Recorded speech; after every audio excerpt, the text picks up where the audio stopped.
श्रीपाद श्रीवल्लभ चरितामृतसार अध्याय 5. नरसिंहवर्मा यांचा शेतास बालक श्रीपादाची भेट. एकदा नरसिंहवर्मा बालक श्रीपादास आपले शेत दाखविण्यासाठी घोडागाडीत बसून घेऊन गेले. त्या शेतातील जमिनीत अनेक प्रकारची पिके येत होती. त्यातील दोडक्याचा वेलींना फुले येत नसत. कधी काळी आलीच तर ती सुकून जात त्या ठिकाणी फळ येत नसे. एखादे वेळी फळ लागले तर ते एवढे कडू असे की तोंडात घालवत नसत. ही गोष्ट वर्माने श्रीपादांना सांगितली. ते प्रसन्नतेने म्हणाले, वर्मा आजोबा, पूर्वीच्या काळी येथे एका दत्तभक्ताने तपस्या केली होती. ही पवित्र भूमी साक्षात दत्तस्वरूप असलेल्या माझ्या चरणस्पर्शासाठी तळमळत होती. तिची तळमळ तुम्हास कळावी म्हणून तिने हा मार्ग पत्करला होता. माझ्या चरणस्पर्शाने या भूमितत्वात परिवर्तन घडेल. एवढे बोलून बालक श्रीपाद घोडागाडीतून खाली उतरून त्या शेतात फिरू लागले.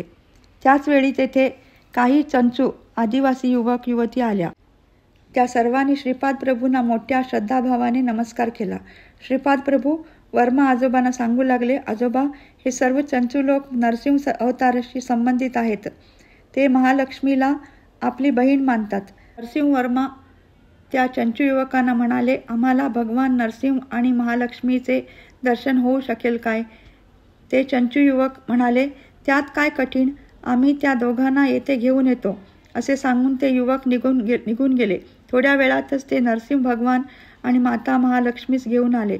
श्रीपाद प्रभूंनी भगवान नरसिंहांना प्रश्न केला, पूर्वयुगातील नरसिंह तूच आहेस ना? ही चंचूलक्ष्मी तुझी पत्नीच आहे ना? हिरण्यकशिपूचा वध करून प्रल्हादाचे रक्षण करणारा तूच ना? या प्रश्नाचे उत्तर देण्यासाठी भगवान नरसिंह त्रिवार होय असे म्हणाले.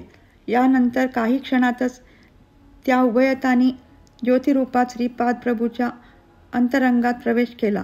चंचू मंडळी अंतर्धान पावली.